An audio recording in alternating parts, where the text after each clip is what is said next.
கலைக்கூடம் திரைப்பட தயாரிப்பு நிறுவனம் மூலமா நெஞ்சு பொறுக்குதில்லையே அப்படின்ற ஒரு நல்ல படத்தை கொடுத்தது, தயாரிச்சது மட்டும் இல்லாம இந்த படத்துல வில்லனா சூப்பரான ஒரு ரோலையும் வந்து பிளே பண்ணியிருக்காரு. இந்த படத்துடைய தயாரிப்பாளர் திரு எம் கிறிஸ்துதாஸ் அவர்கள் தற்போது வரவேற்பு வழங்குவார்கள். நவரச கலைக்கூடம் நெஞ்சு பொறுக்குதில்லையே என்ற திரைப்படத்திற்கு வருகை தந்திருக்கிறதான பத்திரிகை துறை நண்பர்களுக்கும் சினிமா நண்பர்களுக்கும் குறிப்பாக நான் பெரிதும் மதிக்கக்கூடிய அண்ணன் தொல் திருமாவளவன் அவர்களுக்கும் மதிப்புக்குரிய அண்ணன் வன்னியரசு அவர்களுக்கும் மேடையை அலங்கரித்துக் கொண்டிருக்கின்ற அண்ணன் கலைப்பதி சேகர் அவர்களுக்கும் ஏனைய தலைமை தாங்கு பொறுப்பேற்றக்கூடிய இருக்கக்கூடிய அனைவருக்கும் திரைப்பட குழுவின் சார்பாக என்னுடைய நெஞ்சார்ந்த வாழ்த்துக்களை தெரிவித்துக் கொள்கிறேன். எனக்கு சின்ன வயசுல இருந்து படம் பண்ணணும்னு, படம் பார்க்கவும் ஆசை, படம் பண்ண வேண்டும் என்றும் ஒரு ஆசை. அப்படி கதை களங்களை கேட்டுக்கொண்டிருக்கின்ற பொழுது சாதாரணமான படங்களை எடுக்கிறதுல எந்த விதமான பிரயோஜனமும் இல்லை. ஆனா சமுதாயத்திற்கு ஏதாவது நம்ம செலவு பண்ற பணம் சமுதாயத்துக்கு ஏதாவது ஒரு கருத்தை சொல்ல வேண்டும் அப்படி என்று முடிவெடுத்த போது அப்போது கிடைத்த கதை தான் இந்த திரைப்படத்தினுடைய நெஞ்சு பொறுக்குதில்லையே கதை. இந்த கதை இந்த 21வது நூற்றாண்டிலும் நடந்து வருகிறதான சமூக பிரச்சனைகளை, ஒரு காதல் என்பது இயற்கையாக பருவமடைந்த ஒரு ஆணுக்கும் ஒரு பெண்ணுக்கும் இயற்கையாக நடக்கக்கூடிய அந்த நிகழ்வு, அது திருமணத்திற்கு பிறகு இந்த சமுதாயம் அவர்களுக்கு என்னெல்லாம் சொல்லிக் கொடுக்கிறது, இந்த சமுதாயம் அவர்களை எப்படியெல்லாம் நடத்துகிறது என்பதற்கு ஒரு உதாரணமாக இந்த படத்தை நாங்கள் எடுத்திருக்கிறோம். ஆஃப்டர் மேரேஜுக்கு அப்புறம் ஒரு காதலர்கள் 2 வேறு தரப்பட்ட சமுதாயத்தை சேர்ந்த காதல்கள் படுகின்ற பெரும் பிரச்சனை, அதன் விளைவாக ஏற்படக்கூடிய பல்வேறு நிகழ்வுகளை சுவாரஸ்யமாக கொண்டு இந்த கதையை நாங்கள் முடித்திருக்கிறோம். இதனுடைய கதையினுடைய அனைத்து இதங்களையும் திரைப்படத்தில் பார்த்தால் மிகவும் நலமாக இருக்கும். வந்திருக்கிற ஒவ்வொருவருக்கும் என்னுடைய நெஞ்சார்ந்த திரைப்படத்தின் குழுவின் சார்பாக நெஞ்சார்ந்த நன்றி. எல்லாவற்றுக்கும் மேலாக அண்ணன் திருமாவளவன் அவர்களுக்கு என்னுடைய நெஞ்சார்ந்த நன்றிகள். அந்த படத்தை எடுக்கணுன்றது ஒரு பெரிய ஆசையா இருந்தாலும் இந்த படத்தை அண்ணனுடைய கையில கொடுத்துதான் நான் வெளியிட வேண்டும் என்று ரொம்ப நாள் காத்துட்டு இருந்தேன். சென்சார் வாங்கி ஏறத்தாழ 1.5 மாதங்கள் ஆகுது. அண்ணன் வன்னியரசு அண்ணனுக்கு நன்றி செலுத்துகிறேன். அதோடு கூட இந்த நண்பர்களுக்கு அனைவருக்கும் நான் நன்றி செலுத்துகிறேன். இந்த படத்துக்கு அண்ணன் இவ்வளவு தூரம் வந்து நான் வருவாரா மாட்டாரா, இது நடக்குமா, இந்த கனவு நிகழுமா நிகழாதா, நம்ம இதை ஜெயிப்போமா தோப்போமான்லாம் பல நினைவுகள் வச்சிருந்தேன். அண்ணன் எப்பொழுது வந்து தலைமை தாங்கினாரோ இந்த படம் நிச்சயமாக வெற்றி பெறும் என்று கூறி என்னுடைய உரையை முடிக்கிறேன். நன்றி. அனைவருக்கும் வணக்கம். மனிதனுடைய கவலையை மறப்பதற்காக உருவாக்கப்பட்டதுதான் கலை. அதுல வா எடுத்துட்டா வர்றதுதான் கலை. என்னை பொறுத்தவரைக்கும் இந்த உலகின் முதல் கலைஞனே கடவுளாகத்தான் இருக்க முடியும். இல்லைன்னா இவ்வளவு வண்ணமயமான அழகான ஒரு இயற்கையான இந்த உலகத்தை யாரால் படைத்திருக்க முடியாது. அதனால இந்த உலகின் முதல் கலைஞனே கடவுளாகத்தான் இருப்பார் என்றார். அதனுடைய இன்னொரு விஷயமாகத்தான் இந்த மேடையில ஒரு வியத்தக்க ஒரு விஷயத்த நம்ம இன்னைக்கு பார்க்கிறோம். அது என்னன்னு சொன்னா, இயேசுவை பாராட்ட புத்தர் வந்திருக்கிறார். பாஸ்டர் கிறிஸ்துதாஸ் அவர்களை பாராட்ட நம்முடைய எழுச்சி தலைவர் வந்திருக்கார். கிறிஸ்துதாஸ் அவர்களை பாராட்ட வந்திருக்கிறார். இன்னொன்னு, அழைக்கவில்லை என்றாலும் நாம் அவருக்காக நாம் திட்டமிடவில்லை என்றாலும் அவர் இங்கு வந்திருப்பார். காரணம் என்றால் இந்த படத்தினுடைய தலைப்பு நெஞ்சு பொறுக்குதில்லையே. இன்னைக்கு இந்த இந்தியாவிலே எதோ வேணாலும் நம்ம ஆன்லைன்ல ஆர்டர் பண்ணலாம், வாங்கலாம், இல்ல போய் விலை கொடுத்து வாங்கலாம், மிரட்டி வாங்கலாம், கெஞ்சி வாங்கலாம். இந்த மாதிரி எத்தனையோ வழிகள்ல வந்து வாங்க முடியாத கிடைக்காத விஷயங்கிறது எதுவுமே இல்லை. ஆனால் கெஞ்சியும் மிரட்டியும் எந்த நிலையிலும் வாங்க முடியாத ஒருவர் இந்தியாவில் இருக்கிறார் என்றால் அவர் எங்கள் எழுச்சி தலைவர் திருமாவளவன் அவர்கள் தான். இன்னைக்கு ஒரு திரைப்பட விழாவையும் அவர் வந்திருக்கிறாரு. இந்த திரைப்பட குழு அவரை வைத்து இந்த நிகழ்ச்சியை நடத்துறாங்க அப்படின்னு சொன்னா இந்த சமூகத்திற்கு ஒரு நல்ல மெசேஜ் இந்த படத்தின் மூலமா அவங்க சொல்ல போறாங்கன்றது அர்த்தம். அதுக்கு இந்த தலைப்பு ஒரு உதாரணம், இதற்காக வந்திருக்கக்கூடிய தலைவர் ஒரு உதாரணம். மேலும் நம்மளுடைய கலைப்புலி சேகரன் சார் போன்ற முக்கியமான பிரமுகர்கள்லாம் இந்த மேடையில் இருக்காங்க. உங்களுக்கு ஒரு வேண்டுகோள், எங்களுடைய பத்திரிகையாளர்கள் தோழர்கள் சார்பாக நான் சொல்றேன், நிறைய திரைப்படங்கள் மக்கள் பார்த்து அவர்களுடைய கருத்து சொல்வதை ஏத்துக்கிறதுக்கு எல்லாருமே தயாரா இருக்கும். அதை படத்துல இன்வெஸ்ட் பண்ணவங்களாகட்டும், நடிச்சவங்க எல்லாருமே. ஆனால் ஒரு குறிப்பிட்ட சிலர் வன்மத்தை மனதில் வைத்துக் கொண்டு சில நபர்களுடைய பர்சனல் எல்லாத்தையும் வச்சுக்கிட்டு அதையும் படத்தோட ஒப்பிட்டு, அதாவது ஒரு சில கும்பல் எந்த படம் ஓடணும், எந்த படம் ஓடக்கூடாது, எந்த படம் பார்க்கணும், எந்த படத்தை பார்க்க கூடாது, எந்த படத்தை வெளியிடவே கூடாது, எதை பார்த்தே ஆகணும், இப்படி எல்லாம் ஒரு நிர்ணயம் செய்யக்கூடிய ஒரு அராஜக தன்மை இன்னைக்கு திரைப்படத்துறையில போய்கிட்டு இருக்கு. இதெல்லாம் களை எடுக்கணும், முறியடிக்கணும். இதற்கெல்லாம் ஒரு முடிவு கட்டக்கூடிய சில தீர்மானங்களை நீங்க எடுக்கணும். தமிழக அரசின் சார்பில் நடவடிக்கை எடுக்கணும்னு சொன்னா கூட திரைப்படத்துறையில் இருக்கக்கூடிய பெப்சி ஆகட்டும், இயக்குனர் சங்கம் எல்லாருமே சேர்ந்து கூட அதற்கான ஒரு கோரிக்கையை அரசு கொடுக்கறதுக்கு நம்ம தலைவர்கிட்ட கூட நீங்க அணுகலாம். ஏன்னா இன்னைக்கு தலைவர் சொன்னார்னா கேட்கக்கூடிய நிலையில எல்லாருமே இருக்கிறாங்க. என்ன சொன்னாலும், அவர் என்ன நினைத்தாலும் அவரால் இன்றைக்கு தமிழ்நாட்டில் செய்ய முடியும், இந்திய அளவில் செய்ய முடியும். காரணம், அவர் மக்களின் தலைவராக இருக்கிறார், மக்களின் பக்கம் இருக்கிறார். அப்படி இருக்கும்பொழுது அடித்தட்டு பாதிக்கப்பட்ட ஒடுக்கப்பட்ட மக்களுக்காக ஒரு இந்திய அளவில் விலைக்கு வாங்க முடியாத ஒரு ஒப்பற்ற தலைவராக இருப்பவர். திரைப்படத்துறையிலும் இது போன்ற ஒடுக்குமுறைகளை களை எடுக்க, தகர்த்தெறிய, உண்மையிலே நல்ல திரைப்படங்கள் வெளியே மக்கள் கருத்து சொல்லிட்டோம், மக்கள் புறக்கணிக்கிட்டோம், அதை ஏற்றுக்கொள்வதற்கு எல்லாரும் தயாரா இருக்கிறாங்க. அது அவங்களை யாரும் நம்ம பணம் கொடுத்து படம் பார்க்கிறவங்க விமர்சனத்தை நம்ம யாரும் தடுக்க முடியாது. அதை நம்ம வரவேற்று தான் ஆகணும், அதை எதிர்கொண்டு தான் ஆகணும், அதை ஏற்றுக்கொண்டுதான் ஆகணும். ஆனால் குறிப்பிட்ட சிலர் அதற்கான மத சாய்கள் இந்த மாதிரிலாம் போட்டு செஞ்சு பண்றாங்க. அதையெல்லாம் தடுக்கணும். அதே மாதிரி நம்மளுடைய பாராளுமன்ற உறுப்பினர் தலைவர்கிட்ட ஒரு வேண்டுகோள் வைக்கிறேன். திருவள்ளூர் திரைப்படம், திருவள்ளூருடைய படம் பூரா டிசைனா கலர்குலரா பண்றாங்க, காவி போடுறாங்க, என்னென்னவோ பண்றாங்க. இதெல்லாம் சட்ட ரீதியா தடுக்கிறதுக்கு ஒரு தீர்மானத்தை நிறைவேற்றணும். கலைஞர் அவர்களால் கேட்டு வேண்டுகோள் விடுக்கப்பட்டு, அண்ணா அவர்களால் அறிவுறுத்தப்பட்டு, கே.ஏ. வேணுகோபால் சர்மா அவர்களால் வரையப்பட்டு, மத்திய மாநில அரசால் அங்கீகரிக்கப்பட்ட திருவள்ளுவர் சிலை அது எப்படி இருக்கோ அப்படியே தான் இருக்கணும். அது அதை கலர் காவி போடுறது இது போன்ற விஷயங்கள்லாம் அனுமதிக்க கூடாது.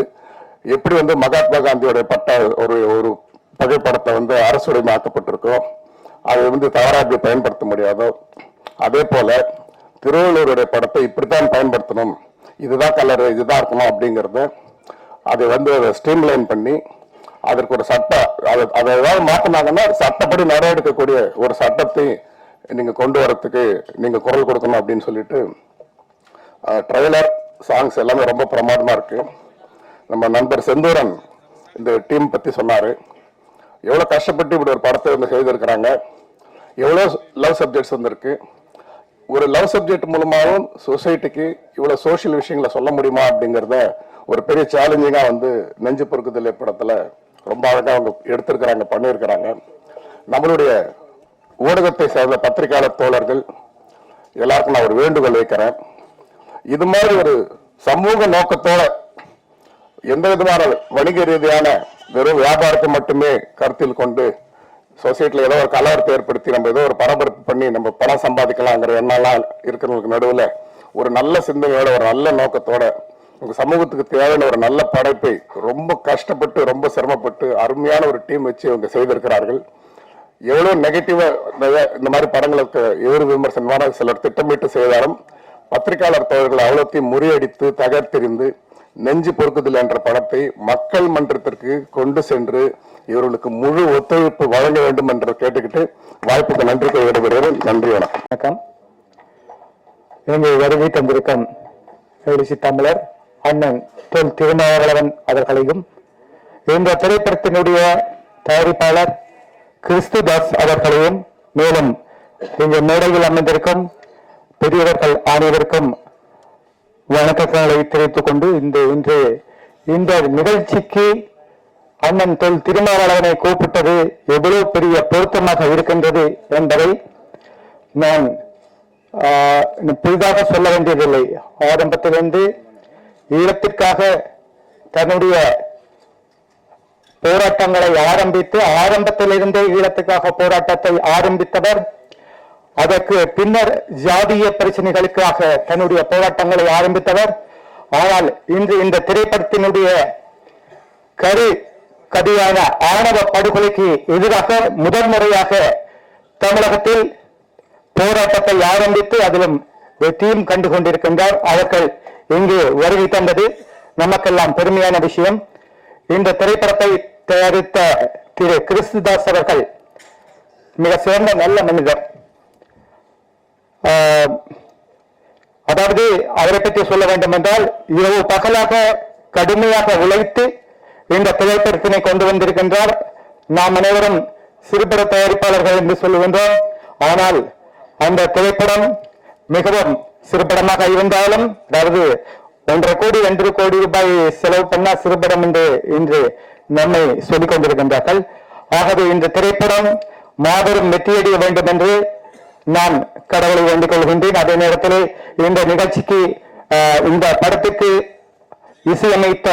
இசையமைப்பாளர் அவர்களுக்கும் அதை இயக்கிய இருவர் மிகச் சிறந்த அளவில், அதாவது நாம ட்ரெய்லர் பார்த்தபோது தெரிஞ்சது மிகவும் சிறப்பாக இருந்தது. அந்த இருவருக்கும் என்னுடைய வாழ்த்துக்களை தெரிவித்துக் கொண்டு நம்ம பத்திரிகையாளர் சங்கத்தினுடைய தலைவர் சுபாஷ் அவர்கள் வந்திருக்கின்றார். அவர்கள் சொன்னது போல நாம் அனைவரும் செயல்படுவோம் என்று கேட்டுக்கொண்டு இந்த உரையை முடிக்கின்றேன். முகம் தொடர்ந்து திரு தொல் திருமாவளவன் அவர்களுக்கு திரு முருகப்பெருமான் அவர்கள் சால்வி அணிவித்து கௌரவப்படுத்துகின்றார். கொண்டு போயிடுங்க, நீங்க போயிடுங்க, முன்னாடி போயிடுங்க. ஃபர்ஸ்ட்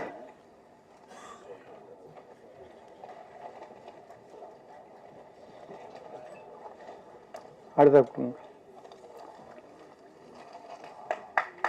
இந்த திரைப்படத்தினுடைய தயாரிப்பாளர் கிறிஸ்துதாஸ் அவர்களுக்கு அடுத்ததாக பொன்னாடை போட்டி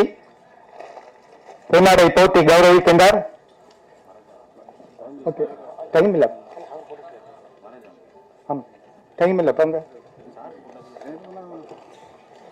இந்த திரைப்படத்துக்கு பின்னாடி நின்று மிகவும் கடுமையாக உழைத்த திரு முரளி தயாரிப்பாளர் அவர்களுக்கு பொன்னாடை போட்டி கௌரவிக்கின்றார். தர்மத்தை காப்பாற்றுவதற்காகவும் அதர்மத்தை அகற்றுவதற்காகவும் இங்கே வந்திருக்கும் புரட்சி புயல் அண்ணன் திருமால் அவர்கள் இந்த சிறப்பான நிகழ்ச்சிக்கு, எங்க தேவர் சங்கத்தினுடைய நிகழ்ச்சிக்கு அண்ணன் வந்திருக்காருனாக்க அது ரொம்ப ரொம்ப பெருமை. ஏன்னா அவருக்கு நிறைய ஷெட்யூல் இருக்கு, எவ்வளவு பிரச்சனை இருக்கு. அந்த பிரச்சனையெல்லாம் ஒதுக்கிட்டு நம்ம சினிமா சம்மந்தப்பட்ட நிகழ்ச்சி நடக்குது, அதுக்கு தலைமை தாங்குறாருன்னா அண்ணனுக்கு எங்க சங்கத்தின் சார்பாக ஒரு நன்றியை தெரிவித்துக் கொள்கிறோம்.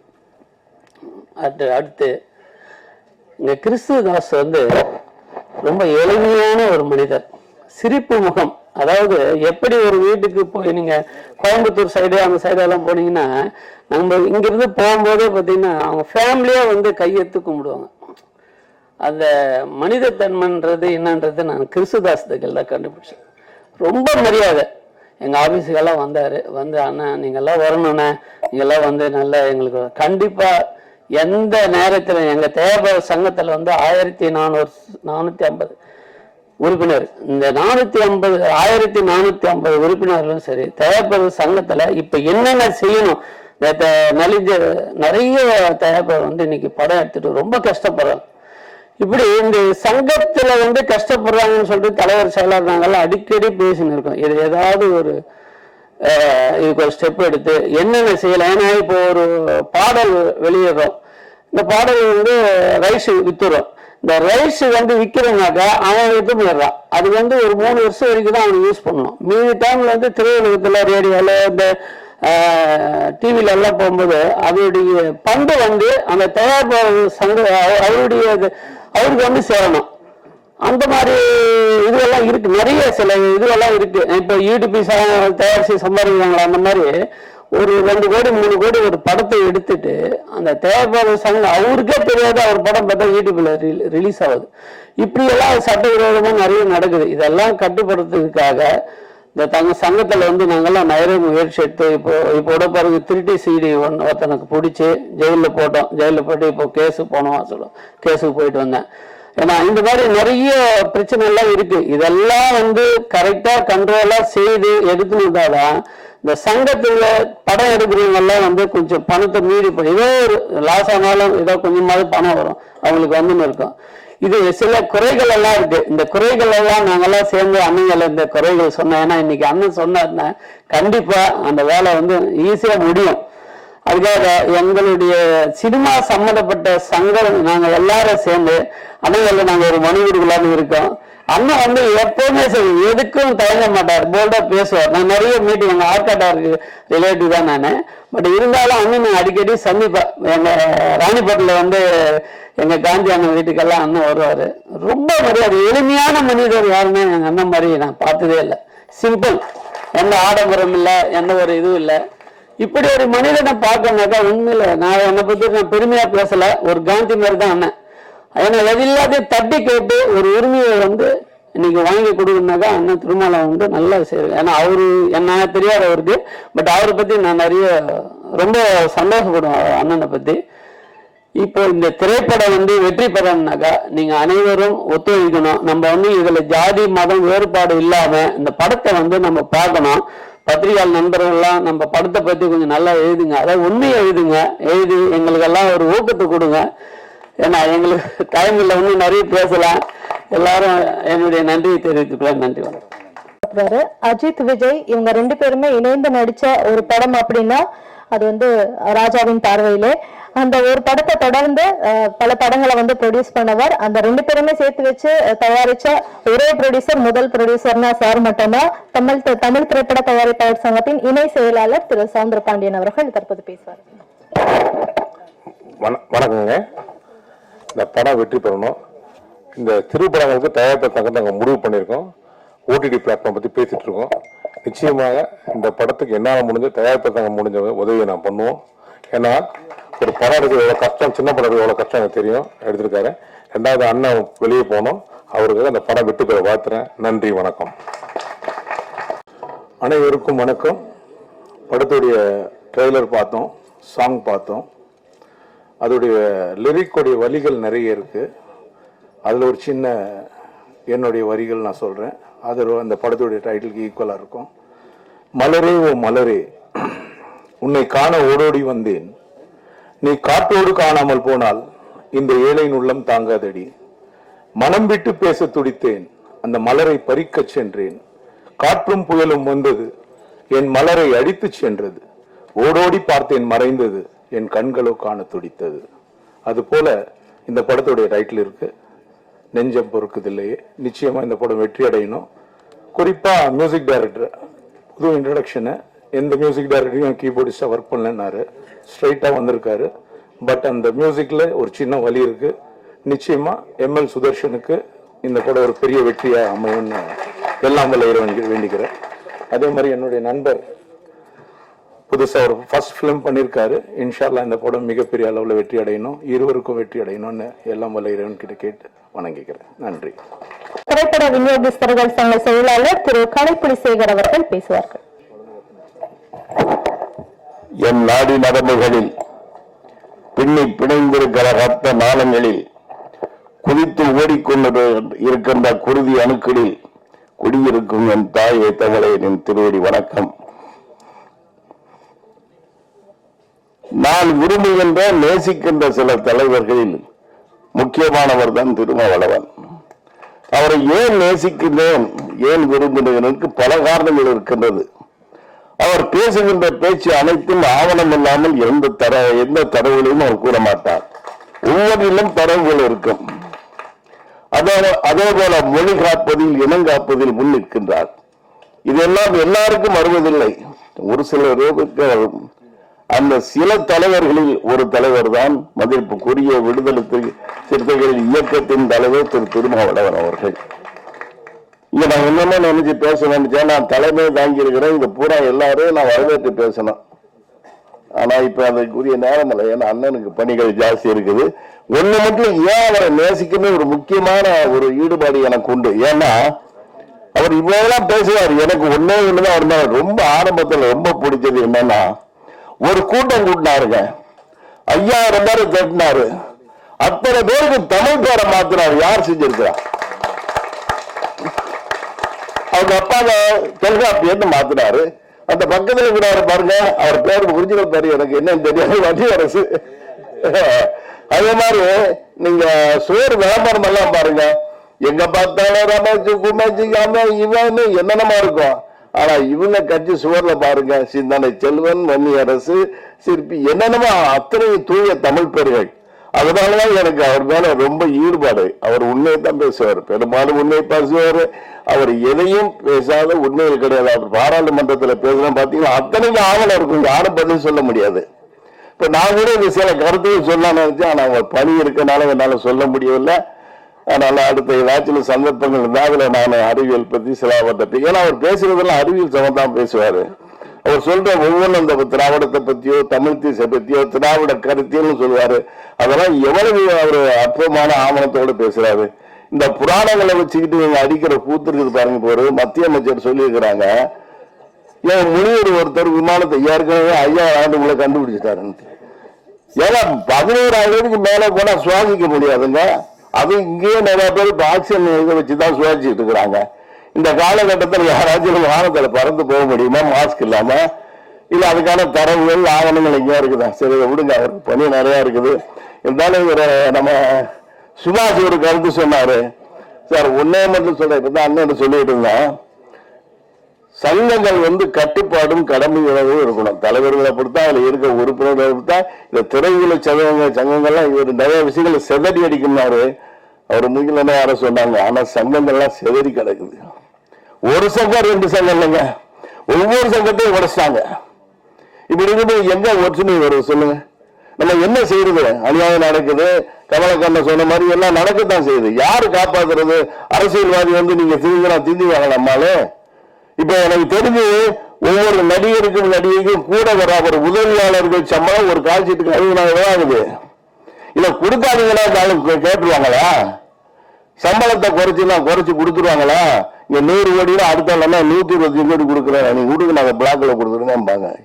இது நடைமுறைதான். இல்லப்போ அவர் திருமாவளவனோ இல்ல முதல்வர் அவர்களோ இல்ல துணை முதல்வர்களோ திருத்தவங்களோ கலைகளை தெரிஞ்சு வந்தவங்கதான் எப்படி கேட்பாங்க? இது நம்ம தான் முதல் தெரிஞ்சணும் என்று நம்ம பணம் வாங்காம ஓட்டு போடுறோமோ அன்னைக்கு தான் இந்த தயாரிப்பாளர் சங்கம் நம்ம தொழில் துறை நல்லா இருக்கும். நம்ம பணம் வாங்கக்கூடாது. ஏழைப்பாளர்கள் வாங்குறத வச்சு விட்டுருங்க. ஒரு தயாரிப்பாளர் என்பது யாரு? பணம் கொடுத்து பணம் நம்மளே போய் பணம் வாங்கிட்டு ஓட்டு போறோம். இது எங்க போய் சொல்லுங்க? இப்ப சமீபத்தில் இப்ப பாத்துருக்கீங்க, எவ்வளவு ஒரு கல்யாணங்கிறது நீங்க திருமணத்துங்கிறது ஒவ்வொரு திருமணத்தில் நீங்க பார்த்திருப்பீங்க. நம்ம வீட்டு பிள்ளைங்க விளையாண்டுகிட்டு இருக்கோம், இளைஞர்கள் பேசிக்கிட்டு இருப்பாங்க, சீட்டாடிக்கிட்டு இருப்பாங்க, எவ்வளவு சந்தோஷமா இருப்போம். அப்படிப்பட்ட கல்யாணத்தை எடுத்து அதை கொண்டு போய் டிவி இதுல விற்கிறாங்கன்னா நம்ம என்ன சொல்றது? அந்த விற்கிறதுல சண்டை. இந்த திருமணத்தை நீங்க விற்கிறீங்களா, நாளைக்கு எதை நீங்க விற்க மாட்டீங்க? எவ்வளவு கொடூரம் இது! நம்ம எதை நோக்கி நம்ம போய்கிட்டு இருக்கிறோம்? இதெல்லாம் முதல் நம்ம திரும்பிட்டு நம்ம தலைவர்கிட்ட போய் சொல்லி, ஐயா எங்களுக்கு இப்படியெல்லாம் நடக்குது, நாங்க ஒரே ஊரெல்லாம் ஏற்றி சொல்கிறோம், எங்களுக்கு நீங்க திருத்தி கொடுங்கன்னா அவங்க கண்டிப்பா செய்வாங்க. நம்ம முதல்வர் செய்வாரு, துணை அவங்களுக்கு துணையா அவர் இருப்பாரு. நான் அவர்கிட்ட ஏற்கனவே கேட்டுக்கிட்டேன், நீங்க எப்பயும் கூட துணையா இருக்கணும். ஏன்னா நீ அவங்களால தமிழ் இனம் காக்க முடியும், மொழி காக்க முடியும். திராவிட தேசியம் விட்டுருக்க, அது வேற, அது பிரச்சனை வேற. அது எல்லாரும் உட்கார்ந்து பேச வேண்டியது. சும்மா குழப்பிட்டு இருக்கிறாங்க. எல்லாரும் ஒண்ணுதாங்க. தெலுங்காரங்களை வெட்டி விட்ட முடியுமா? ஏன் தெலுங்காரா நம்ம தமிழ்ல இருந்து பிறந்தவங்க தெலுங்கு என்ன பேசுகிறோம் பாருங்க, தெலுங்கு பிரிச்சு பாருங்க, சமஸ்கிருதம் தமிழும் தான் இருக்கும். நீங்க மலையாளி பேசுற பாரு, அவன் தான் தூய செந்தமிழ் பேசுறான், நம்ம கொடுந்தமிழ் பேசியிருக்கிறான், நம்ம தண்ணிங்கிறான், அவன் வெள்ளாங்கிறான், நீ நம்ம சொல்லுங்கிறான், அவன் பறவைகள் சொல்றான், எல்லாம் செந்தமிழ். இவங்களால வளர்க்க முடியாது, ஒன்னோட ஒண்ணு கலந்துட்டான். இது யதார்த்தம், கலப்பு தான் மாற்றம். 1379 கோடி ஆண்டுகளுக்கு முன் இந்த எண்ணெய்க்கு பிரபஞ்சம் பிறந்து அதில் கலந்துகள் எல்லாம் கெமிக்கல் உருவாச்சு. நம்ம தண்ணி ஹைட்ரஜன் ஆக்சிஜன் கலந்துதான் தண்ணி, கலப்பிலாட்டி இல்லை, அது மாற்றம். அதனால இதெல்லாம் ஒரு விரிவான இது இங்க சொல்றதுக்கு இல்லை அண்ணா. அதனால இந்த விழாவிற்கு நான் இந்த படத்தை பத்தி சொல்ல மாட்டேன். இந்த தம்பி நம்ம சங்கத்தில் தான் மெம்பரா இருக்கிறாரு. ஆனா ஒரு அற்புதமான ஒரு சின்ன பட்ஜெட்ல ஒரு அழகான ஒளிப்பது நான் ரசிச்சு பார்த்தேன். ஏன்னா நாங்கெல்லாம் நிறைய படம், நானும் படம் எடுத்துக்கிட்டு இருக்கிறேன் சின்ன பட்ஜெட்ல. எனக்கு வராது அளவுகள் இருக்குல்ல, இதெல்லாம் என்னென்ன கேமரா யூஸ் பண்ணிருக்காங்க எல்லாம் எனக்கு தெரியும். ஆனா உண்மையில அழகான ஒளிப்பதிவு எல்லாமே நியூஸ் ரைட்டர் நல்லா பண்ணிருக்கிறாங்க. அதை விட நடிகர்லாம் அந்தந்த கேரக்டருக்கு என்ன தர்ம சங்கடம்னா எத்தனை பேர்ட்ட சொன்னேன், ஏன் வயசுக்கு ஏற்ற கேரக்டர் பண்ணுங்க அப்படின்னா கேட்க மாட்டேன். நான் 45 வயசுல ஹீரோவா நடிக்கிறான், நான் போயிட்டு ஹீரோவா நடிக்கலாம், ரஜினி நடிக்கிறான் டை அடிச்சுட்டு போய் நடிக்கலாம். நானே ஜமீன் கோட்டை இந்த படத்துல ஹீரோ நடிச்சு பெரிய வெற்றி அந்த படம். ஆனா நான் இந்த பொண்ணை தொடக்கூட மாட்டேன். ஏன்னா எனக்கு அப்போ வயசு 44. எனக்கு 44 போய் இப்போ நம்ம டான்ஸ் ஆடுறது, பொண்ணை போய் தொடர்றதுன்னு தொடவே இல்லை ஹீரோயினிய. ஒரே ஒரு இடத்துல நான் தாலி கட்டுவேன், அவ்வளவுதான். அதுக்கேற்ற அந்த படம் பெரிய வெற்றி அடைச்சு. என்ன இடம், எந்த கேரக்டர், யாரை செய்து எதை செய்யுதுன்னு சொல்லி யோசிச்சு எடுத்தா நமக்கு வெற்றி அடையும். அது மாதிரி இந்த படத்துல இது காதல் படம், காதல் மலர். இந்த படம் நல்ல ஆளுங்களை போட்டுக்கிறாங்க. ஹீரோவும் நல்லா இருக்கிறாரு, ஹீரோவும் நல்லா இருக்கிறாங்க, எல்லாம் நல்லா இருக்கிறாங்க, எல்லாம் நல்லா இருக்குது. இதை பார்க்கும்போது என் நெஞ்சு பொறுக்குதுல, நெஞ்சு ஆனந்தமாக இருக்குது.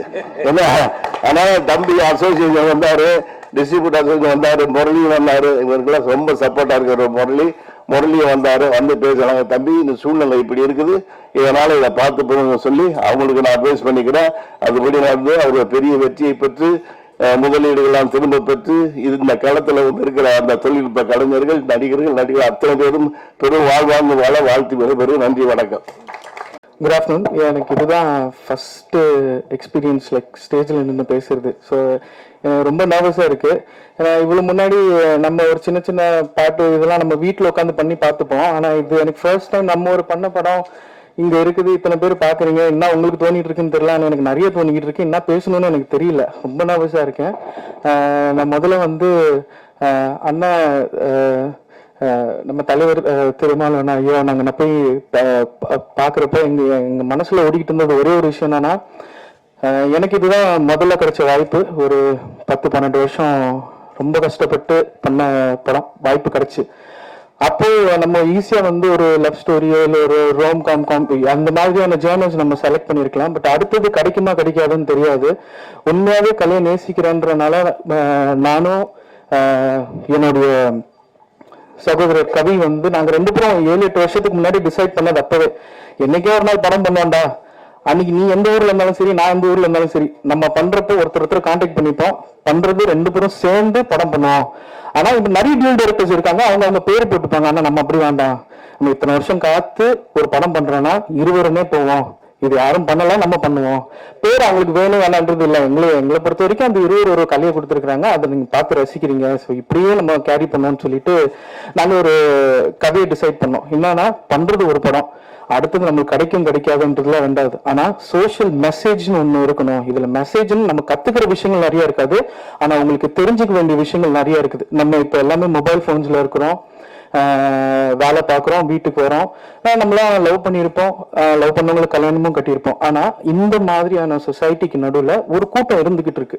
அவங்க ஒண்ணுமே அவங்களுக்கு உண்டான ஃப்ரீடம் கிடைக்க மாட்டேங்குது. அவங்க லவ் பண்ணி கல்யாணம் கட்டிக்கிட்டாங்கனாலும், இல்ல லவ் பண்ணிக்கிட்டு இருக்கிறப்பவே, இல்ல லவ் சொல்றதுக்கே பயமா இருக்கிற ஒரு சில பிரச்சனைகள் இந்த சமுதாயத்துல போயிட்டு இருக்கு.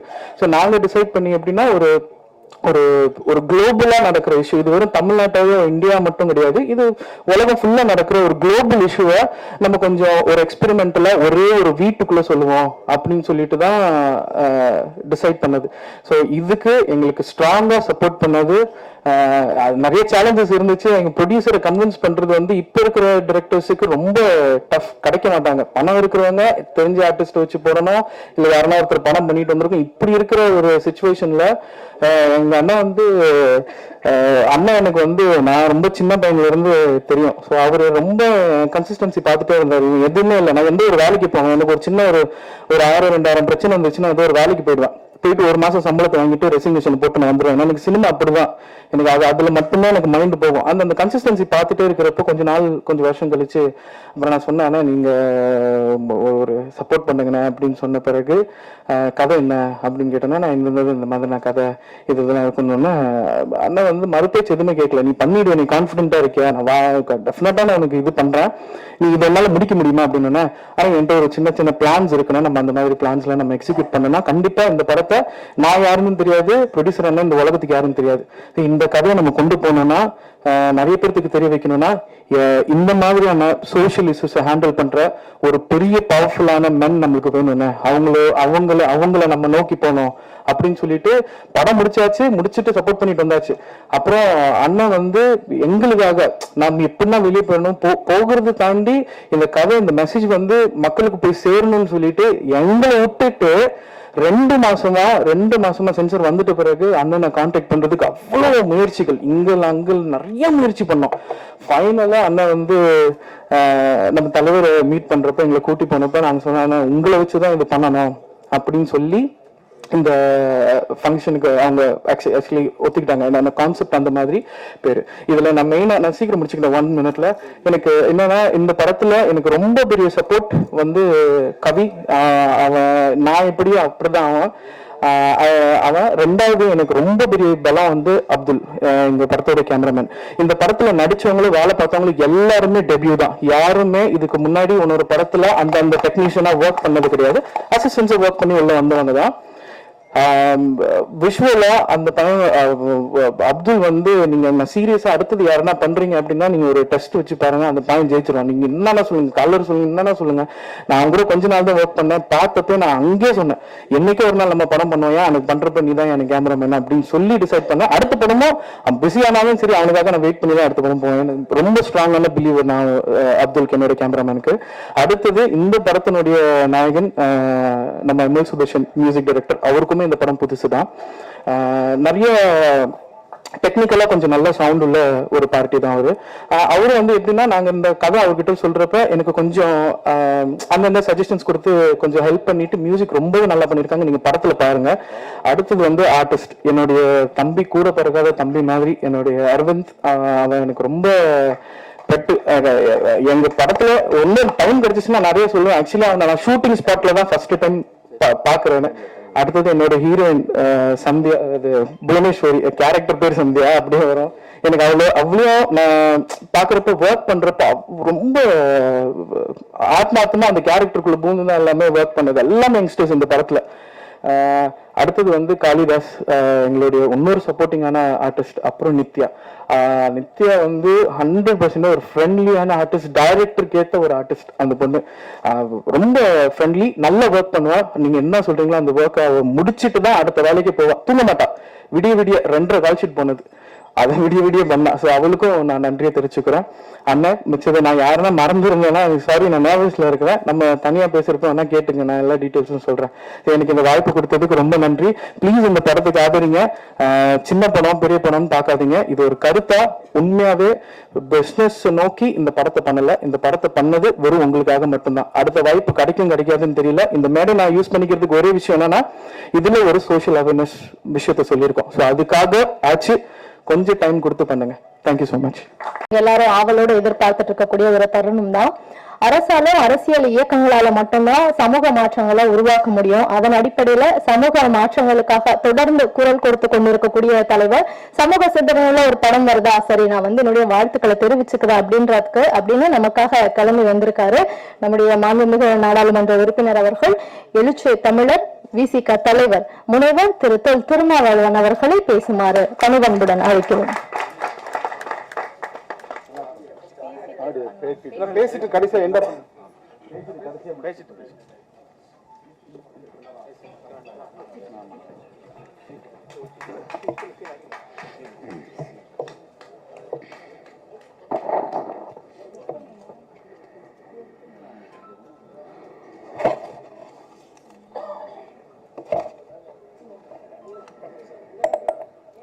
அன்பார்ந்த நவரச கலைக்கூடத்தின் தயாரிப்பில் இருவர், பிளஸ்ஸோ ராய்ஸ்டன், கவி தினேஷ்குமார் ஆகியோரின் இயக்கத்தில் விரைவில் வெளியாகவிருக்கிற நெஞ்சு பொறுக்குதில்லையே என்னும் இந்த திரைப்படத்தின் பாடல் வெளியீட்டு விழாவில் பங்கேற்று இதனை சிறப்பித்துக் கொண்டிருக்கிற, தலைமை வகித்து சிறப்பித்துக் கொண்டிருக்கிற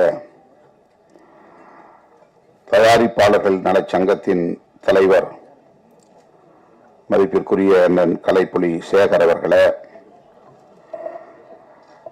இத்திரைப்படத்தின் தயாரிப்பாளர்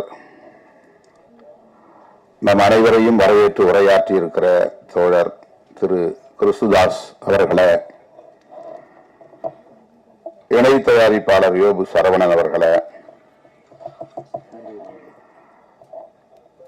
நன்றி உரை ஆற்றவிருக்கிற LSC முரளி அவர்களே, மற்றும் இந்த நிகழ்வில் பங்கேற்று வாழ்த்துறை வழங்கி சிறப்பித்திருக்கிற தமிழ்நாடு பத்திரிகையாளர் சங்கத்தின் தலைவர் கெழுதகை நண்பர் DSR சுபாஷ் அவர்களே, தமிழ் திரைப்பட தயாரிப்பாளர்கள் சங்கத்தின் இணை செயலாளர் திருமிகு சவுந்தரபாண்டியன் அவர்களே, விடுதலை சிறுத்தைகள் கட்சியின் துணை பொதுச் செயலாளர் தம்பி வன்னியரசு அவர்களே, திரைப்பட தயாரிப்பாளரும் இயக்குனருமான நண்பர் செந்தூரன் அவர்களே, ஊடகவியலாளர் தம்பி முகிலன் அவர்களே, மற்றும் இந்த நிகழ்வில் பங்கேற்று கருத்துரை வழங்கி அமர்ந்திருக்கிற இயக்குனர் ராஜா விக்ரம் அவர்களே, தயாரிப்பாளரும் இயக்குனருமான VRR அவர்களே, திராவிட ஜனநாயக மக்கள் கட்சியின் மாநில செயலாளர் டாக்டர் பாஸ்கர் அவர்களே, நடிகரும் இயக்குனருமான காதல் சுகுமார் அவர்களே, இறைக்கவி நாத்தேனியல் அவர்களே, திரு கமலக்கண்ணன் அவர்களே, திரைப்பட தயாரிப்பாளர் சங்கத்தின் செயற்குழு உறுப்பினர் கமலக்கண்ணன் அவர்களே, மற்றும் திரைப்படத்துறையை சார்ந்த பல்வேறு துறைகளில் பணியாற்றி கொண்டிருக்கிற ஆளுமைகளே, தமிழ் சொந்தங்களே, உங்கள் அனைவருக்கும் என்னுடைய பணிவார்ந்த வணக்கத்தை தெரிவித்துக் கொள்கிறேன். இந்த வாய்ப்பை எனக்கு வழங்கிய தயாரிப்பாளருக்கும் இயக்குனர் இருவருக்கும் முதலில் என்னுடைய நெஞ்சார்ந்த நன்றியை உரித்தாக்குகிறேன். நேர நெருக்கடிதான். 12 மணிக்கு இன்னொரு நிகழ்வில் நான் பங்கேற்க ஒப்புதல் அளித்திருக்கிறேன். விரைந்து செல்ல வேண்டும் என்கிற ஒரு பதற்றத்தில் உங்கள் முன்னால் நிற்கிறேன். நெஞ்சு பொறுக்கவில்லையே என்னும் இந்த தலைப்பே திரைப்பட தயாரிப்பாளருக்கும் இயக்குநர்களுக்கும் எத்தகைய சமூக பொறுப்புணர்வு இருக்கிறது என்பதை நமக்கு உணர்த்துகிறது. இந்த தலைப்பை தேர்வு செய்ததிலிருந்தே அவர்கள் சமூக பொறுப்புள்ளவர்கள் என்பதை நம்மால் உணர முடிகிறது. மகாகவி பாரதி எவ்வளவோ பாடல்களை பாடியிருக்கிறார். தேசிய உணர்ச்சிகளை தூண்டி இருக்கிறார். இன்னும் அவருடைய பாடல்கள் உயிர்ப்போடு இருக்கின்றன. அவற்றில் மிகவும் உயிர்ப்பான வரிகளில் ஒன்று, நெஞ்சு பொறுக்குவதில்லையே இந்த நிலைகெட்ட மாந்தரை நினைத்தாலே என்கிற இந்த சொற்றொடர்கள். இது மிகவும் புகழ்பெற்ற சொற்றொடர். இலக்கிய தளத்தில் மட்டுமல்ல, சமூக தளத்தில், அரசியல் தளத்தில் அனைவரும் அறிந்த ஒரு சொற்றொடர். நிலைகெட்ட மாந்தர் என்று அவர் குறிப்பிடுகிறார் பாரதியார். ஆங்கிலத்தில் ஒரு ஸ்டெடி இல்லாதவன் சொல்லுவான். நம்ம அவன் எதுலையும் ஸ்டெடியா இருக்க மாட்டான்.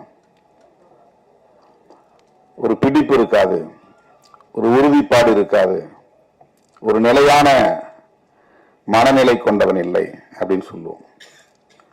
யாராவது ஒன்று சொன்னா உடனே அவன் மாறி போயிடுவான் மனசு. நாம ஒன்று சொன்னோம்னா அதுக்கு தகுந்த மாதிரி அதுக்கு ஈல்டாயிடுவான்.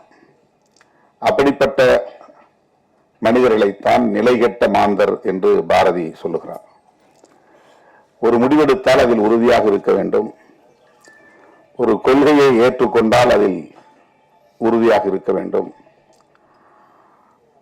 ஒவ்வொருவரும் ஒவ்வொரு கருத்தை சொல்லுகிற போது அதற்கேற்ப மாறிவிடக் கூடாது. நம்முடைய நிலைப்பாட்டில் நாம் நம்பிக்கை கொள்ள வேண்டும். அப்படி இல்லை என்றால் அப்படிப்பட்ட மனநிலை உள்ளவர்களை நிலைகெட்ட மாந்தர் என்று நாம் புரிந்து கொள்ளலாம். பாரதி கோபத்தோடு தான் இதை சொல்லுகிறான், ஆதங்கப்பட்டுத்தான் சொல்லுகிறான். மானுட உளவியல் இப்படிப்பட்டதாக இருக்கிறதே என்ற வேதனையை வெளிப்படுத்துகிறான். எல்லா தளங்களிலும் இது பொருந்தும். வெறும் சமூக தளத்தில் மட்டுமல்ல, மனித இயல்பாக இது இருக்கிறது. தமிழர்களுக்கு மட்டுமல்ல, உலகம் முழுவதும் இருக்கிறது. அதனால்தான் பல்வேறு பிரச்சனைகளை நாம் எதிர்கொள்ள நேரிடுகிறது. அப்படி மகாகவி எந்த பொருளில் ஆதங்கப்பட்டானோ, தன்னுடைய வேதனையை வெளிப்படுத்தக்கூடிய இந்த வரிகளை பதிவு செய்தானோ, அதை உள்வாங்கிக் கொண்டு அதே உணர்வோடு அதே ஆதங்கத்தை வெளிப்படுத்தக்கூடிய வகையில் சமூக பொறுப்புணர்வோடு இயக்குநர்களும் சரி, தயாரிப்பாளரும் சரி ஒன்றாக கூட்டு சேர்ந்து இதை உருவாக்கி இருக்கிறார்கள். இயக்குனர் பேசும்போதும் தயாரிப்பாளர் பேசும்போதும் ஒன்றை சொன்னார்கள், எங்களுக்கு எந்த வணிக நோக்கமும் இல்லை. ஒரு படம் எடுத்தாலும் அது சமூகத்திற்கு நலம் பயக்கக்கூடியதாக இருக்க வேண்டும். அது கிறிஸ்துதாஸ் அவர்களின் ஒப்புதல் வாக்கு மூலம். அதே போல இங்கே ராய்ஸ்டன் பேசுகிற போது சொன்னார், அடுத்த வாய்ப்பு எனக்கு கிடைக்கிறதோ கிடைக்கவில்லையோ, ஒரு படம் நாங்கள் எடுத்தாலும் அந்த படம் ஒரு சோசியல் மெசேஜ் கன்வே பண்ணக்கூடியதாக இருக்க வேண்டும், சமூகத்திற்கான ஒரு செய்தியை சொல்லக்கூடியதாக இருக்க வேண்டும், அதுதான் எங்களுடைய நோக்கம் என்று அவர் இங்கே தன்னுடைய உணர்வுகளை வெளிப்படுத்தினார். ஆக இந்த படத்தை தயாரித்திருக்கக்கூடிய அனைவருமே, உருவாக்கி இருக்கக்கூடிய அனைவருமே, இதில் ஈடுபட்டு பணியாற்றி இருக்கக்கூடிய அனைவருக்குமே இந்த சமூகத்தில் ஒரு முற்போக்கான மாற்றம் நிகழ வேண்டும், நல்ல மாற்றம் நிகழ வேண்டும் என்கிற ஒரு கவலை இருப்பது வெளிப்படுகிறது. இளம் தலைமுறையினருக்கு இப்படிப்பட்ட ஒரு பொறுப்புணர்வு இருப்பது நமக்கு நம்பிக்கையை தருகிறது. அதற்காக முதலில் உங்களை நான் பாராட்டுகிறேன். உங்கள் உணர்வுகளையும் உங்களுடைய பொறுப்புணர்வுகளையும் உங்களுடைய பார்வையையும் நான் பாராட்டுகிறேன். லவ் என்பது உலகம் முழுவதும் திரைப்படங்களுக்கான ஒரு கருப்பொருள். தமிழ் திரைப்படத்திற்கு மட்டுமல்ல, உலகம் முழுவதும் எல்லா திரை உலகங்களும் காதலை மையப்படுத்தி பல்லாயிரக்கணக்கான திரைப்படங்கள் படைக்கப்பட்டிருக்கின்றன, வெளிவந்திருக்கின்றன. இன்னும் இன்னும் இது கருப்பொருளாகவே இயங்கிக் கொண்டே இருக்கும். இன்னும் பல ஆயிரம் படங்கள் வந்து கொண்டே இருக்கும். அவ்வளவு பெரிய ரிசோர்ஸ் லவ் என்பது. அதை ஒவ்வொரு கோணத்தில் ஒவ்வொருவரும் பார்க்க முடியும். அதற்கு ஒரு மல்டி டைமென்ஷன் இருக்கிறது. காலத்திற்கேற்ப அதை வெவ்வேறு கோணங்களில் நாம் பார்க்க முடியும், மக்களிடத்தில் அதை காட்ட முடியும். இவர்கள் அந்த காதலை வணிக பொருளாக பார்க்காமல் சமூக மாற்றத்திற்கு பயன்படுத்தக்கூடிய ஒரு கருவியாக, ஒரு உந்து சக்தியாக பயன்படுத்த வேண்டும். சமூகத்தில் இருக்கிற யதார்த்த நிலைதான் அதை எப்படி முற்போக்கு பார்வையோடு பொருத்தி மக்களிடத்திலே வெளிப்படுத்துவது, காட்டுவது என்கிற அந்த முயற்சியில் ஈடுபட்டு இருக்கிறார்கள். காதல் மனிதன் தோன்றிய காலத்திலிருந்து இருக்கிறது. மனித குலத்துக்கு மட்டுமல்ல, எல்லா உயிரினங்களிடமும் இருக்கிற ஒரு உணர்வு அது. அது ஒரு எமோஷன், அது ஒரு சென்டிமெண்ட், அது ஒரு இயல்பான பண்பு. அது வலிந்து யாராலும் உருவாக்க முடியாது. காய் எப்படி கனிகிறது, அது ஒரு இயல்பான பண்பு, அதுதான் இயங்கியல்.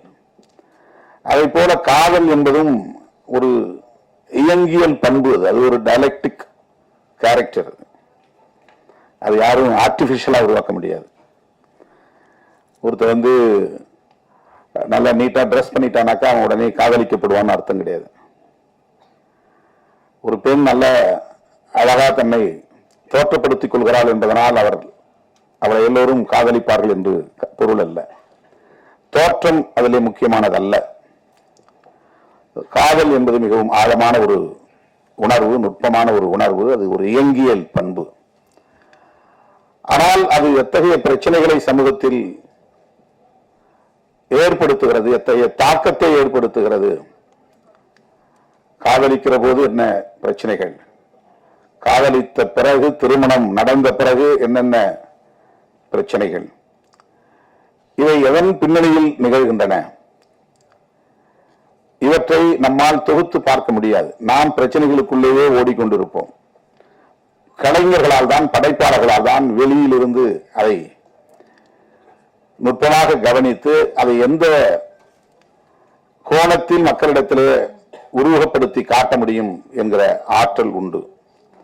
அப்படித்தான் இன்றைக்கு இயக்குனர்கள் இதை போஸ்ட் மேரேஜ் என்கிற அடிப்படையிலே, காதலுக்கு பிறகு, திருமணத்திற்கு பிறகு அவர்கள் எதிர்கொள்ளக்கூடிய ஒரு சமூக பிரச்சனையை மையப்படுத்தி, எல்லோரும் ஏற்கனவே பேசியிருக்கிறார்கள் என்றாலும் கூட ஆணவ கொலைகள் குறித்து நாங்கள் ஒரு புதிய கோணத்தில் இதை மக்களுக்கு சொல்ல விரும்புகிறோம். அதுதான் இந்த படம் என்று குறிப்பிட்டிருக்கிறார்கள்.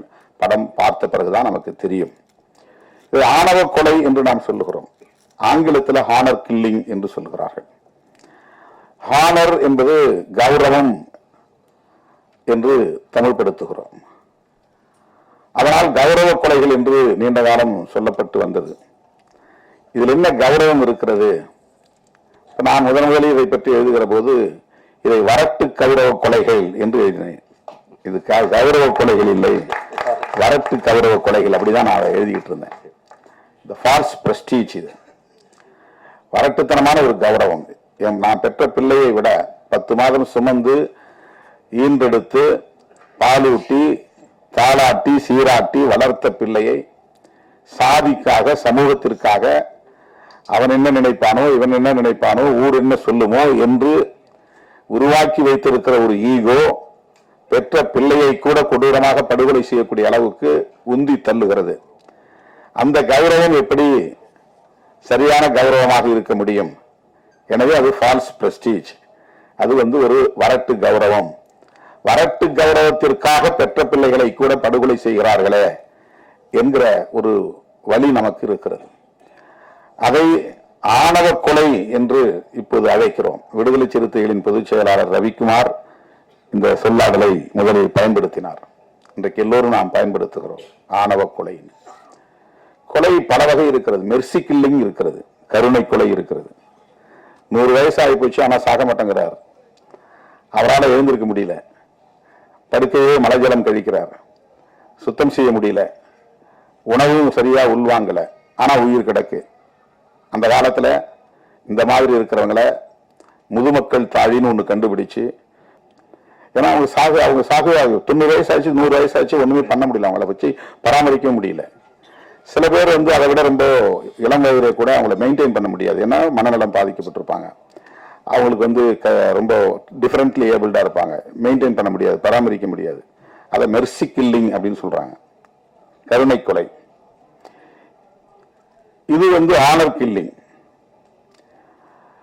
மெர்சி கில்லிங் என்பது இன்றைக்கு உலகம் முழுவதும் இருக்கிறது. ஆனர் கில்லிங் என்பது உலகம் முழுவதும் இருக்கிறதா என்றால், முற்போக்கு சிந்தனைகள் வளர்ந்து சமூகத்தில் ஆண் பெண் இருவரும் சமம் என்கிற ஜெண்டர் ஈக்குவாலிட்டி வளர்ந்திருக்கிற சமூகத்தில் இது கிடையாது. ஜெண்டர் ஈக்குவாலிட்டி உள்ள சமூகத்தில் இது கிடையாது. 2 பேரும் படிக்கிறோம், 2 பேரும் வேலைக்கு போறோம், 2 பேரும் சம்பாதிக்கிறோம் என்று எந்த சமூகத்தில் ஆண் பெண் பாகுபாடு இல்லாமல் இருக்கிறதோ அந்த பாகுபாடு இல்லாத சமூகத்தில் ஆனர் கில்லிங் கிடையாது. இங்க இன்ஃபான்டிசைடு இருக்கு, சிசு கொலை. கருவறையிலேயே கொலை செய்யக்கூடிய நிலை இருக்கு. வயிற்றுல இருக்கும்போது அபார்ஷன் பண்ற நிலை இருக்கு. பெண் குழந்தையா இருந்தா பெண் குழந்தைகளை வயிற்றுல இருக்கும் போதே கண்டுபிடிச்சு கொண்டுறாங்க. பிறந்த உடனேயே பள்ளிப்பால் ஊற்றி படுகொலை செஞ்சிடறாங்க. சிசு கொலை. சிசு கொலையும் ஆனர் கில்லிங் என்கிற இந்த ஆணவ கொலையும் நம்முடைய சமூகத்தின் மிகப்பெரிய களங்கம், மிகப்பெரிய கரை. அது இந்த சமூகம் எந்த அளவுக்கு முற்போக்கு சிந்தனை இல்லாமல் இருக்கிறது, பழமைவாத சிந்தனைக்குள் மூழ்கி கிடக்கிறது, பெண்களை எந்த அளவுக்கு ஒரு சுமையாக கருதுகிறது, ஆணாதிக்கம் இந்த அளவுக்கு இங்கே மேலோங்கி இருக்கிறது, இது போன்ற மூட நம்பிக்கைகள் எந்த அளவுக்கு இங்கே மலிந்து கிடக்கிறது என்பதற்கு இந்த இரண்டும் சான்று. ஆனர் கில்லிங் என்கிற ஆணவ கொலையும் சிசு கொலையும் என்னுடைய அனுபவத்திலிருந்து சொல்லுகிறேன், இந்தியாவில் தான் அதிகம். வேற எங்கேயும் இருக்கிறதா எனக்கு தெரியல.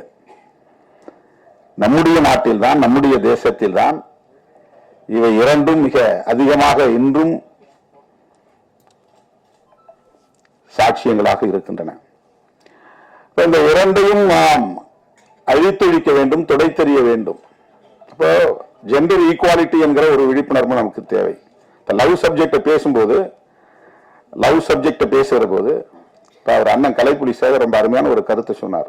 எனக்கு 44 வயசு, நான் 44 வயசுல ஒரு ஹீரோவா நடிச்சேன். இப்போ என்னுடைய வயதுக்கு தகுந்த மாதிரி தான் நான் படத்துல கூட என்னை தோற்றப்படுத்தணும்.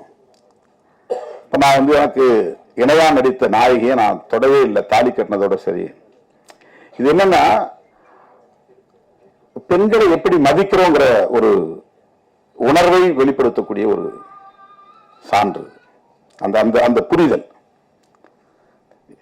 இதுதான் ஜெண்டர் ஈக்குவாலிட்டிக்கான மிக முக்கியமான ஒரு புள்ளி. அது பெண்களை வெறும் கமாடிட்டியா பார்க்க கூடாது, ஒரு கமர்ஷியல் கமாடிட்டியா பார்க்க கூடாது. அவங்கள ரொம்ப செக்ஸியா காட்டி படத்தை நல்ல விலை போக வச்சலாம் அப்படின்னு ஒரு தயாரிப்பாளரோ ஒரு இயக்குனரோ பார்க்க கூடாது. கதாநாயகனுக்கு இணையானவர்கள் தான் கதாநாயகிகளும். 2 பேருக்கும் ஒரே மாதிரி உணர்வு தான், 2 பேருக்கும் ஒரே மாதிரியான சென்டிமெண்ட்ஸ், 2 பேருக்கும் ஒரே மாதிரியான டிக்னிட்டி சமூகத்தில் இருக்கு. அதை நாம் மதிக்கணும். எந்த சமூகத்தில் ஜெண்டர் ஈக்குவாலிட்டி இல்லையோ அந்த சமூகத்தில் இந்த ஆனர் கில்லிங் இருக்கும், ஆணவ கொலையும் இருக்கும், சிசு கொலையும் இருக்கும். இப்ப இதை நம்ம விவாதிக்க வேண்டியிருக்கிறது, பேச வேண்டியிருக்கிறது, உரையாடலுக்கு உட்படுத்த வேண்டியிருக்கிறது. ஏற்கனவே நிறைய பேர் ஆனர் கில்லிங் பத்தி படம் எடுத்துட்டாங்களே, மறுபடியும் எதுக்குன்னு இன்னும் நூற்றுக்கணக்கான திரைப்படங்கள் தேவைப்படுகின்றன. இந்த உரையாடல்களை நிகழ்த்துவதற்கு வெவ்வேறு ஆண்கள்ல வெவ்வேறு கோணங்கள்ல இது நம்ம பேச வேண்டியிருக்கிறது. இதுல என்ன நாம வேண்டாம் சொல்றோம். இப்ப பெற்றவங்களை கேட்டா அவங்க சைட்ல இருந்து இப்படி திரைப்படங்கள் சொல்றவங்க இருக்காங்க, நீ பெண்ணை பெத்து பாரு, வளர்த்து பாரு, அப்பதான் உனக்கு தெரியும். யாரும் அப்படிலாம் நினைச்சு இந்த பெண்ணை காதலிச்சா அவங்க வீட்டு சொத்து அள்ளிட்டு போலாம், அந்த பெண்ணை காதலிச்சா சாதியை ஒழிச்சலாம், அப்படிலாம் யாரும் பண்றது கிடையாது. அப்படிலாம் பண்ண முடியாது. அதெல்லாம் ரொம்ப கற்பிதம். அது கற்பிதம். காதல் இயல்பா தோன்றுகிறது, ஆனால் அது நம்மளால ஏற்றுக்கொள்ள முடியாது. ஏற்றுக்கொள்ள முடியாம இருக்கிறது காரணம் ஏற்கனவே இங்க இருக்கக்கூடிய சோசியல் ஸ்ட்ரக்சர், சமூக கட்டமைப்பு. ஒவ்வொருத்தருக்கும் ஒவ்வொரு விதமான ஒரு கௌரவம் இங்கே நம்ம பிறக்கிறதுக்கு முன்னாடி கட்டமைச்சிருக்கிறாங்க. நாம யாரும் விண்ணப்பம் போட்டு இந்த சாதிக்குள்ள இந்த அப்பாவுக்கும் இந்த அம்மாவுக்கும் பிறக்கணும்னு நம்ம பிறக்கல. நம்ம ஒரு சிசுவா பிறக்கிறோம், இந்த சமூகம் முத்திர குத்துது. பிறந்த உடனே ஒரு பிராண்ட், இவன் இந்த ஏரியாவில் பிறந்திருக்கிறான், அவன் என்ன சமூகத்தில் பிறந்திருக்கான், நீ இந்த சமூகம் தான். அவன் விருப்பம் இல்லாமலே அவனுக்கு ஒரு முத்திரை இந்த சமூகம் குத்துகிறது, இந்த சாதி என்று முத்திரை குத்துகிறது. சாதி தொடர்பான ஒரு கௌரவம் இங்கே, ஒரு வரட்டு கௌரவம் இங்கே கட்டமைக்கப்பட்டிருக்கு. அது உடையாம இதெல்லாம் தடுக்க முடியாது. அவங்களுக்கு ஒரு சோசியல் இன்செக்யூரிட்டி இருக்கு. அவங்க என்ன நினைக்கிறாங்க, வேலைக்கு போறதாலும் குறைச்சி பழைக்கக்கூடியவங்களா இருந்தாலும் பக்கத்துல இருக்கிறவங்க அக்கத்துல இருக்கிறவங்க நம்ம குடும்பத்தை கேவலமா பேசுவாங்களே அப்படின்னு அவங்க ஃபீல் பண்றாங்க. அவங்க ஏன் பெத்த பிள்ளையை கொள்ள வேண்டிய தேவை இருக்கு, ஏன் தேடிக்கிட்டு போய் கூலிப்படையை வச்சு கொலை செய்யறாங்க? அவங்க மத்தியில உருவாக்கி வைத்திருக்கிற ஒரு பிரம்மை, சாதி தொடர்பான, சமூகம் தொடர்பான, குடும்பம் தொடர்பாக இந்த சமூகம் ஏற்கனவே ஒன்றை உருவாக்கி வைத்திருக்கிறது, கட்டமைத்து வைத்திருக்கிறது. அது அவங்களுக்கு ஒரு இன்செக்யூர் ஃபீலிங், ஒரு பாதுகாப்பற்ற உணர்வை தருகிறது. இது என்னுடைய கௌரவ பிரச்சனை, இந்த சாதிக்காரனோட என் பிள்ளை ஓடிட்டா. ஒரே சமூகத்துக்குள்ள காதலிச்சு ஓடினா கூட அதை கௌரவ குறைவா நினைப்பாங்க. ஒரே சமூகத்துக்குள்ள, சாதி மட்டும் கிடையாது, ஒரே சமூகத்துக்குள்ள, ஒரே சாதிக்குள்ள, ஒரே தெருவுக்குள்ளே காதலிச்சு ஓடினா அவனை இழுத்துட்டு ஓடிட்டாங்க. அப்ப கூட அவன் இழுத்துட்டு ஓடிட்டாங்க யாரும் சொல்ல மாட்டாங்க. சமூகத்தை யதார்த்தமா இருக்கிறது பெண்களா இதுவா பேசுவாங்க, அவனை இழுத்துட்டு ஓடிட்டாங்க. அவங்க அரேஞ்சு மேரேஜ் இல்ல, விருப்பப்பட்டு ஒருத்தருக்கு ஒருத்தர் பார்த்து, சாதகம் பார்த்து, பொருத்தம் பார்த்து திருமணம் நடந்தாதான் மரியாதை. சாதகம் பார்க்காம, பொருத்தம் பார்க்காம, ஒருத்தருக்கு ஒருத்தர் குடும்பத்தை போய் விசாரிக்காம பையனும் பொண்ணும் முடிவு பண்ணிட்டாக்கா அவ்வளவு பையன் பெண் மேலதான் விடும். ஓடி போயிட்டா, ஒருத்தனை இழுத்துக்கிட்டு ஓடி போயிட்டா. இது சாதி விட்டு சாதிதான் நிகழ்வுகள் அல்ல, ஒரே சமூகத்துக்குள்ளேயே நிகழ்வுது. எனவே இது எதனால் நிகழ்கிறது? இந்த சமூகம் நமக்கு ஒரு ஏற்கனவே ஒரு பிரம்மையை இங்கே கட்டமைத்திருக்கிறது. இதுதான் உன்னுடைய சமூக கௌரவம், சாதி கௌரவம், உன் குடும்ப கௌரவம் என்ற ஒரு நிலையை இங்கே ஏற்படுத்தியிருக்கு. அந்த மேல் கட்டுமானம் இருக்கு பாருங்க, அந்த சூப்பர்ஃபிஷியல் ஸ்ட்ரக்சர், அந்த மேல் கட்டுமானம் இருக்கு பாருங்க. இது ஒரு மேல் கட்டுமானம் தான், இந்த மாதிரி ஒரு பிரம்மையை உருவாக்கி வைத்திருப்பது. இதை தகர்க்க வேண்டுமானால் அடிப்படையில் இருக்கிற இன்இக்வாலிட்டி என்கிற, சமத்துவமின்மை என்கிற அந்த பேசிக் ஸ்ட்ரக்சர் உடைக்கும். இது சூப்பர்ஃபிஷியல் கிடையாது. எது சாதி அடிப்படையிலான பாகுபாடு இருக்கிறதே அது சூப்பர்ஃபிஷியல் கிடையாது, மேல் கட்டுமானம் இல்லை, அது அடிக்கட்டுமானது. இப்ப அது உடையணும்னு சொன்னா ஐடியாலஜிக்கலா நாம விவாதிக்க வேண்டிய தேவை இருக்கிறது, எது சரி எது தவறு. அப்படிப்பட்ட உரையாடல்களுக்கான ஒரு வாய்ப்பாகத்தான் இந்த திரைப்படங்களை நாம் பார்க்கிறோம். அந்த விஷன் இருக்கிற இயக்குநர்களால் தான் அதை படைக்க முடியும். ஒரு ரேடிக்கல் திங்கிங் இருக்கணும், ரேடிக்கல் தாட்ஸ் இருக்கணும், ஒரு முற்போக்கான சிந்தனை என்பது இருக்கணும். ராய்ஸ்டன் பேசியதிலிருந்தும் கிறிஸ்தாஸ் பேசியதிலிருந்தும் அவர்கள் நல்ல முற்போக்கான சிந்தனையாளர்கள் என்பதை நம்மால் புரிந்து கொள்ள முடிகிறது. இதெல்லாம் பாருங்க, மதம் கடந்து ஒருத்தர் ரகுமான், ஒளிப்பதிவாளர் முஸ்லீம், தயாரிப்பாளர் கிறிஸ்தாஸ், தினேஷ், கவி தினேஷ், ஒரு அடையாளத்துக்கு சொல்றேன். ஆனா அவங்கள்ட்ட அது கிடையாது. இப்ப நம்ம சொன்னாதான் அது புரியும். அவங்க அப்படி பார்த்து சேர்ந்துக்க மாட்டாங்க. இதெல்லாம் எதனால முடிகிறது? நம்மகிட்ட ஒரு நல்ல சிந்தனை, ஒரு போக்கான சிந்தனை, சமத்துவ சிந்தனை, ஜனநாயக சிந்தனை இருப்பதனால்தான் இணைந்து செயல்பட முடிகிறது. திரைப்படங்கிறது பல ஆளுமை உள்ளவர்கள், பல திறமை உள்ளவர்கள் ஒன்று சேர்ந்து உருவாக்கக்கூடிய ஒன்று. அதில் தயாரிப்பாளர்கள் படக்கூடிய தொல்லையை பற்றி சவுந்தரபாண்டியன் அவர்கள் சொல்லிக் கொண்டிருந்தார், அண்ணன் கலைப்புலி சேகர் அவரும் சொல்லிக் கொண்டிருந்தார். மற்றவர்கள்லாம் அவங்களுக்கான சம்பளத்தை வாங்கிக்கிட்டு தான் வேலையை செய்யறாங்க. நாங்க மொத்தத்தையும் போட்டுட்டு காத்துட்டு உட்காந்துருக்கணும். அது டிஸ்ட்ரிபியூஷனுக்கு பிறகு எங்களுக்கு கிடைச்சா உண்டு, கிடைக்கலாம் உண்டு, நஷ்டம் ஏற்பட்டாலும் அந்த நஷ்டத்தை ஏற்றுக்கிறதுக்கு யாரும் தயார் இல்லை. இசையமைப்பாளர்னா அவருக்கு என்ன தொகை கொடுத்துட்றோம், டைரக்டர்னா அவருக்கு என்ன தொகையை கொடுத்துட்றோம், ஹீரோ என்னவோ அவருக்கு கொடுத்துறோம், ஹீரோயினுக்கு எவ்வளவோ கொடுத்துறோம், எல்லாத்துக்கும் போயிருது. அதுக்கப்புறம் தான் வேலைக்கே வராங்க, ஃபீல்டுக்கே வராங்க. ஆனா படம் வெளியாகி சென்சாருக்கு போய் ரிலீஸ் ஆகி அது டிஸ்ட்ரிபியூட்டர் வாங்கி அவங்களுக்கும் தயாரிப்பாளருக்கும் அதுக்கு பிறகுதான். இப்ப இந்த பிரச்சனையை யார் பேசுறது அப்படின்னு கேட்டாரு. அதுதான் நாங்க இருக்கிறோம். எங்களுக்கு நீங்க சொல்லணும், எங்களுக்கு தெரியாது. டிஎஸ்ஆர் சுபாஷ் சொன்ன மாதிரி இந்த பிரச்சனைகள் எல்லாம் அவர் ரொம்ப அருமையா சொன்னார். திருவள்ளூர் படத்தை அது பேட்டர்ன் ரைட் பண்ற மாதிரி பண்ணணும். நிறைய விஷயங்கள் இன்னும் பேசப்பட வேண்டிய, உரையாடலுக்கு உட்படுத்த வேண்டிய பிரச்சனைகள் நிறைய இருக்கிறது. திரைத்துறையில பிற்போக்குவாதிகளின் கை ஓங்கிவிடக் கூடாது, சனாதன சக்திகளின் கைகள் ஓங்கிவிடக் கூடாது. முற்போக்கான சிந்தனையாளர்கள், வேடிக்கை பார்க்கக்கூடியவர்களாக இருக்கக்கூடாது. எனக்கு கூட சில பேர் கேட்டாங்க, உங்களுக்கு இந்த அரசியலுக்கு பொருத்தமே இல்லை, நீங்க ஒரு அரசியல்வாதி மாதிரி தெரியலையே, நீங்க இதுக்குள்ள போய் சிக்கினீங்க அப்படின்னு. Well wishes. அரசு டிபிக்கல் பொலிட்டிஷியன் வந்து எப்படி இருக்கணும் உங்களுக்கு தெரியும். அந்த சிம்டம்ஸ் உங்கள்கிட்ட தெரியலையே. இப்ப நாம வேடிக்கை பார்க்கறதா இருந்தோம்னா வெறும் சாதியவாதிகளும் மதவாதிகளும் மக்களை ஏய்க்கக்கூடிய சக்திகளும் தான் அரசியல்ல வந்து எஞ்சுவாங்க. நாம நுழைய வேண்டியிருக்கு, எல்லா இடங்களிலும் நம்ம வந்து ஊடுருவ வேண்டியிருக்கிறது. அரசியல் தளமாக இருந்தாலும் கலை உலகமாக இருந்தாலும் எல்லா இடங்களிலும் ஜனநாயக சக்திகளின் கைகள் ஓங்க வேண்டும். முற்போக்கு சிந்தனையாளர்கள் இங்கே இயக்குநர்களாக, தயாரிப்பாளர்களாக, ஒளிப்பதிவாளர்களாக, இசையமைப்பாளர்களாக, கதாநாயகர்களாக, கதாநாயகிகளாக வர வேண்டும்.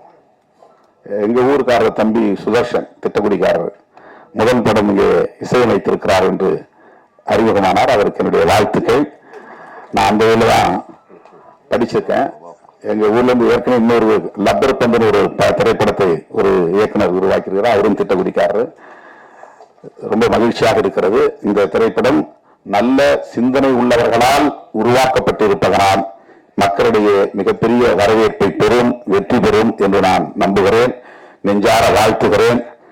இந்த படம் சமூக தளத்திலும் பண்பாட்டு தளத்திலும் அரசியல் தளத்திலும் ஒரு நல்ல தாக்கத்தை ஏற்படுத்தும் என்று நம்பிக்கையோடு வாழ்த்தி வாய்ப்புக்கு நன்றி கூறி முடிக்கிறேன். நன்றி, வணக்கம். நெஞ்ச பொறுப்பதிலேயே படத்துடைய இசைப்பட்டை தலைவர் திரு தொல் திருமாவளவன் அவர்கள் வெளியிட இந்நிகழ்வுக்கு வருகை தந்திருக்கக்கூடிய சிறப்பு விருந்தினர்களும் படக்குழுவினரும் இணைந்து பெற்றுக் கொள்கிறார்கள். நெஞ்சு பொறுப்பதிலேயே திரைப்படத்துடைய இசைப்பட்டை விசிக தலைவர் திரு தொல் திருமாவளவன் அவர்கள் வெளியிட்டிருக்கிறார்கள். அவர்களுக்கு எங்களின் மனமார்ந்த நன்றியினை தெரிவித்துக் கொள்கிறோம். படம் அடுத்த மாதம் வெளியாக இருக்கு. இந்த ஆடியோ லான்ச்க்கு உங்களுடைய சப்போர்ட் எப்படி கொடுத்தீங்களோ அதே மாதிரி படம் ரிலீஸ் ஆன பிறகு நீங்கள் அனைவரும் உங்களுடைய சப்போர்ட்டை கொடுக்க வேண்டும். மக்களிடம் இந்த படத்தை கொண்டு போய் சேர்க்குமாறு அனைவரையும் தாழ்மையுடன் கேட்டுக்கொள்கிறோம்.